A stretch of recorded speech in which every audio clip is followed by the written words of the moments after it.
Is the best caller in the business. Without doubt, it is a very good morning to Darren Flindell, who joins us from Royal Randwick this morning. How are you, sir? All good, Julie. Thanks for your very kind introduction there. Well, very windy day for racing coming up, I can tell you, here in Sydney.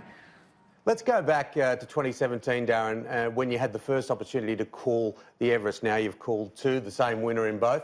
Such a sense of anticipation, a new concept. What was it like being in the hot seat, so to speak?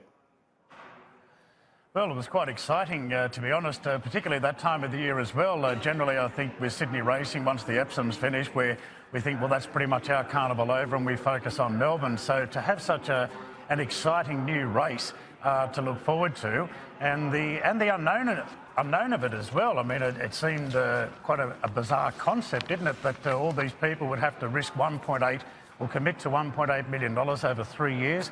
How that would go, and of course there was a lot of negativity through social media, which is often the case these days, but I think it's fair to say right from the start the first day was a huge success, and you could just see by the crowd that turned up that day and the publicity that it gained that it was an event that was just going to get bigger and bigger as the years go on. Well, that's the thing, Darren. How desperately did we in this state, in New South Wales, need this race? We needed this event here in New South Wales.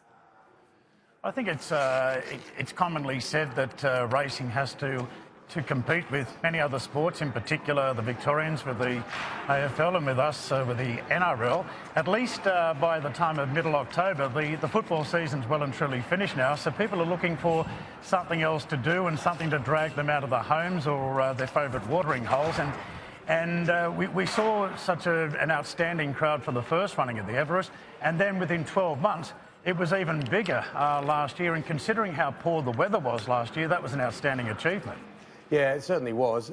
What about yourself, Darren? Where did your racing dream begin? Because you do, as Julie mentioned at the top of the show, give a sense of theatre to all the races you call, whether it's race 3 at Warwick Farm on a Wednesday, or the Everest, or Winx's final race.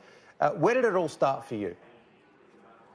Well, basically started at Mossvale Greyhounds over 30 years ago now, and then it was a series of working at various greyhound tracks, harness tracks, and gallops as well, various racing newspapers, the Greyhound Recorder and the Trot Guide.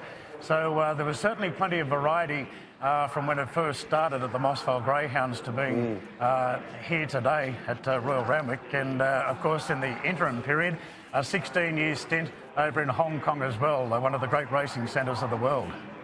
Darren, I want to ask you, you mentioned it just before, the roar of the crowd at the start of the Everest. We heard it in 2017, 2018, it felt like it was so much louder. You've got the best seat in the house. How does it compare? Well, the first year it caught me by surprise. I was really taken back by it because it's a sound you just don't often hear in Australian racing, full stop. And then last year, we had this situation where the storms kept coming through right throughout the afternoon. And about 5 minutes before the Everest was run, it happened again, and it was causing a stampede of the crowd. I mean, a lot stood stoic and just said, well, you can only get wet once, so they just stayed out the front.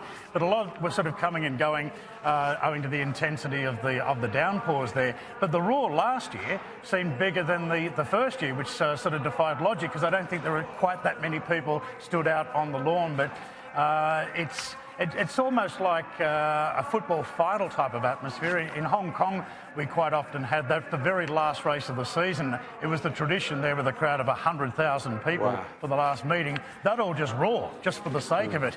And that roar would be ongoing. That must have been electrifying to call the races for 16 years in Sha Tin, and no doubt you'd certainly hold some compassion for the people of Hong Kong at the moment. They're going through a very, very difficult time. I did want to ask you about this afternoon, because there's a mini Everest, isn't there? It's only a small field, six horses, but it's a mini Everest. Well, it's a Super 6, half are in, half are on audition, in particular Nature Strip. He's the interesting runner of the race because he's an absolute 1,000-metre specialist. He hasn't really proven himself over 1,200 metres throughout his career. I expect that he'll either win or run really well today, but we can't forget this is 1,000 metres, so will James Harron want to commit at this early stage to Nature Strip, I doubt it, because James is in the luxurious position, really, that he can just sit back and keep his powder dry before he makes a final decision. But Nature Strip, a very interesting runner as far as today's concerned. He's been trialling extremely well and would be hard to beat. But Sunlight, she's been trialling brilliantly. And Zoo Style, we don't know how good Zoo Style is yet. We're going to learn a lot more today. How do you think this will play out, Darren? Because it is windy, as you just said. We can see that there. It is a soft 5 as well. Do we think Red Zell's going to go out to prove a point or sort of sit back off the pace a little? I think Red Zell will be out to prove a point in the sense, well, the pressure's not fully there, but I think the Snowdens want to make sure they don't lose Kerrin McAvoy at any stage, because Kerrin's in a position, he's very excited about the Les Bridge Train Classique legend who's already there, and if Red Zell is anywhere near as good now as he has been in previous years, it would be a tough call for Kerrin to abandon Red Zell, so I'm sure Kerrin will be probably the most, interested of everybody to really give Red Zell a good feel today to see how well he's going, if he's going as well now as he was this time last year. And I think with the windy conditions today, it's going to be a very strong tailwind in the straight. Although we're on a soft 5, the closing sections today are going to be very quick. So it's going to make it pretty hard for those back markers to make up the leeway in these races where you've got high-quality horses up on the speed. Now, Darren, I want to wind the clock back because in our first series of Racing Dreams, it was the ultimate Racing Dreams with Winx winning 33 straight, just gave an extra 20. But you had the opportunity to call a lot of it, including the final race in the Queen Elizabeth Stakes. But one of those races stands out. It was the Warwick Stakes of 2017. Let's have a listen to it first as we roll it in, and then I'd love to get your thoughts because it was a remarkable race. The comeback of Winx today. And the gates open. They're off. The mares missed the start by 4 lengths. In a sensation, Winx is last and Ecuador's going to lead comfortably. Harper's Choice away well in second, followed by Fox Play, Red Excitement. Then came Inference, caught a bit deep around Antonio Giuseppe Allergic. And the mighty mare Winx is going to settle last 6 lengths off the leader, which is Ecuador by 3/4 to Harper's Choice. Fox Play's got a good spot third. Red Excitement fourth. Inference caught 3 deep down the side. Then came Antonio Giuseppe from Allergy. And Bowman's put himself in a position where he can start to creep a bit closer on Winx. She's still last as they go past the 800 metres. Ecuador on top, the pacemaker by a length and a half to Harper's Choice. Fox Play well positioned. Then Red Excitement, Inference, Antonio Giuseppe Allergic, and Winx. She's still back last as they go past the 500 metres. Ecuador coming off the fence, giving Fox Play a bit of room. Then Harper's Choice, Red Excitement. Winx gets to the outside, 6 or 7 off the lead. Fox Play, the stablemate to Winx, makes the run on the fence, goes up to join Ecuador. Red Excitement, Winx is 4 lengths away. She's cutting loose now. Fox Play in the front from Ecuador. Winx is down the outside. It's going to get desperate. Winx is going to Fox Play. Winx dives. Yes, she got up. Winx got up to beat Fox Play. There's 18 Darren, in a row, but what about the drama I still today? find that hard to watch, and I know what the outcome was. I don't know how you do it. I don't know how you do it.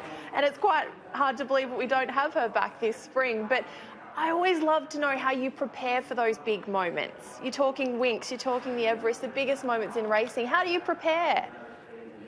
I couldn't prepare for that, Julie. That was just raw emotion, and they're the races that I think a race caller just really enjoys, the theatre of the moment. I didn't expect that she was going to miss the start by 5 lengths. The crowd didn't either, and the groan from the crowd in those opening seconds of the race was quite incredible. Then turning for home, can she or can't she? Is she too far back? And it really was a heart-stopping finish to the extent that it got down to the last 50 metres. It still hung in the balance, and then she's made that final dive at Fox Play, who was really the boom mare on the way up at the time as well. We didn't know how good Fox Play was, but yeah, she dug deep and she got there, and that was one of the most thrilling moments because it was a race I didn't have to prepare for, unlike so many of the others where you have to have some type of script tucked away in your mind and ready to go with if it pans out. And as was the case with Winx, she was the type of racehorse that you could prepare a script and 9 times out of 10 you could execute that script because you just knew she was going to win. Oh, I love your calls. I love the Chautauqua call, and if we had time we could play a lot of them because you really do give it the magic. Darren, enjoy today. It is a windy old day, but some great horses, the start of the spring. Thanks for joining us on Racing Dreams, the Everest. Thanks for having us on, Tim, and Julie, enjoy the day.